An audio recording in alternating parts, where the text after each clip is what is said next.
Susulat po ako ng letter, address sa Quezon Medical Center. Pag pinakita niyo po yung sulat dun sa ospital, bibigyan po kayo ng discount. Di po ba ganun tayo? Kung nandun si Go, kung wala ako, natawag kayo kay Tina, natawag kayo kay Matt, dadaan po kayo sa ating mga kapitan sa ABC Pakonsyal, makikipag-appointment pa kayo sa akin para mabigyan kayo ng sulat. Nalala niyo yun, ganun tayong sistema? Sa ganung sistema mga kasama, yung pasyente nilapit ninyo, patay na yun. Tagal.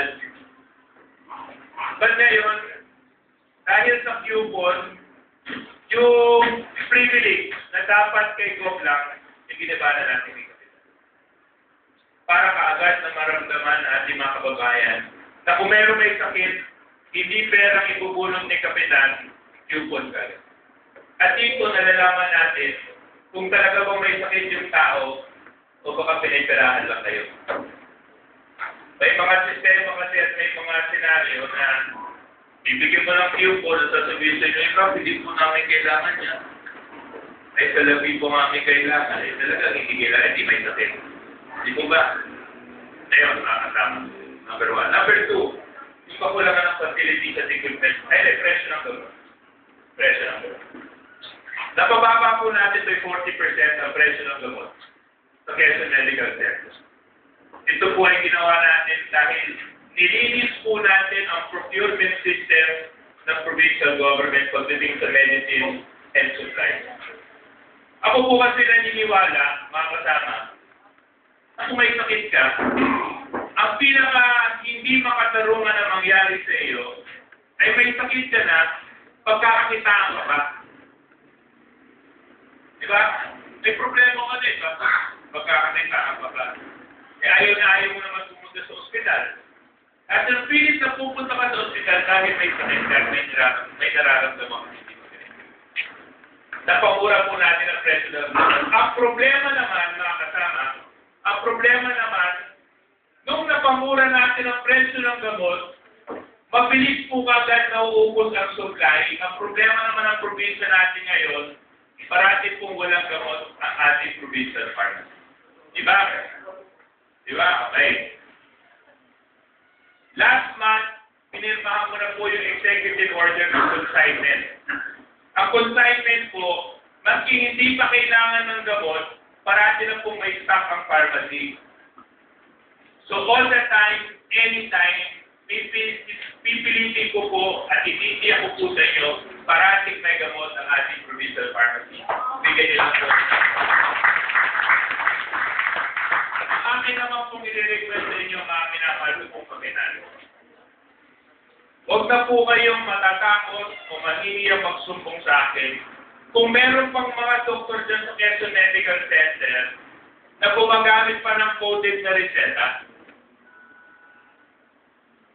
na mag-i-issue ng reseta, doon pa na buti ka niyang bibili. Diba? Dati gano'n eh. Kaya nagbigay na ako ng warning doon sa mga doktor, dapat hindi nangyayari. Meron pa nga mas malupit pa dyan eh. Sa isang ospital po natin na malayo, hindi ko sasabihin ko anong bayan na, yung doktor, hindi lang coded yung reseta, may sketch pa papunta sa butika niya. Eh, doktor na yun ngayon, pinailan ko na ng administrative charge. At ngayon mga kasama, ang dinagdag ko pang memo sa lahat ng doctors, pag mag-i-issue sila ng reseta, dapat 3 kopya. Isang kopya sa pasyente, isang kopya sa pharmacy, at isang kopya sa administrator ng Quezon Medical Center. Para alam ko kung sino ang doktor na nagpapadala pa rin ng pasyente sa mga private pharmacy. Dito naman sa Quezon Medical Center, wala po tayong problema sa doktor. Parati po may doktor siya.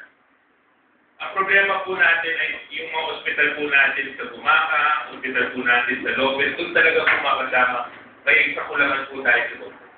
Isipin po ninyo doon sa 3 bayan ng Antimonan, Bumaca, Lopez, iisa lang po ang kanilang anesthesiologist, si Dr. Tan. Nung nakarang election, kumandidatong vice mayor sa mga kabalero. Buti ka mo natalo. Kasi kung nanalo yun, wala na kami nanisisolidos ko. So ano naman po ang solusyon natin para siguraduhin na parating may doktor ang mga ospital po natin na malalayo. Yung coupon po ninyo, nakasama yung coupon po na ginagamit ninyo, yan po ay 50,000 each per barangay. Times 1,242 barangay, 64 million pesos yun. Yung 64 million pesos, technically, babalik yan sa ospital. At pagpasok niyan sa ospital, yun po ang gagamitin ko, o gagamitin ng probinsya, para dagdagan ng benepisyo ang mga doktor, dagdagan ng benepisyo yung mga nurses, dagdagan ng benepisyo yung mga medical technicians natin, para muli pong maging attractive na magtrabaho sa ating probinsya. Kasi isipin po natin mga kapitan, 10 taon pa mag-aaral ng medicine. 250,000 pesos ang tuition taon-taon. Tapos ang sweldo mo pagkatapos 24,000 pesos. Dahil yung po nakasaad sa batas. Kaya marami sa mga doktor natin, kung siguro makamag-anak nito, mag-nursing para mag-abroad. Di po ba? Di po nangyayari sa atin. Doktor na, mag-nursing pa. So sa akin, kung yun ang problema, dagdagan natin at tumawid tayo sa benepisyo. Para dito po ulit sila magtrabaho.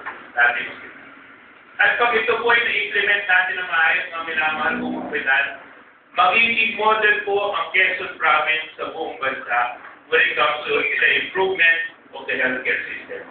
Tayo lang po makakagawa nun. At lalagay po natin sa mapa ang ating pamalang lalawigan at sige lalawigan ng Quezon.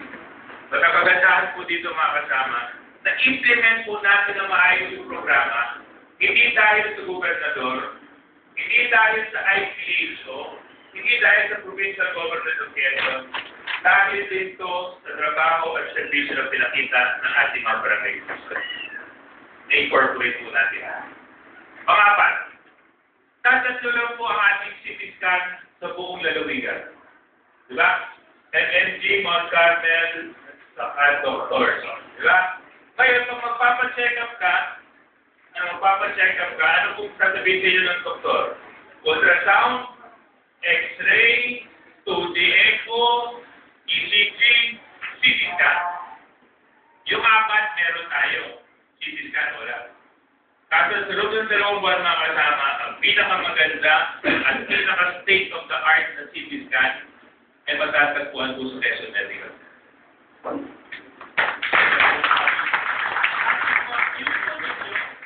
Yung mga ninyo, tatagapin po. May bagong dialysis center po tayong tinatayo para sa mga kababayan natin na may problema sa kidney. Dati kasi tatatlo lang ang dialysis machine na gumagana dito dyan. Ngayon, pag binabago ko na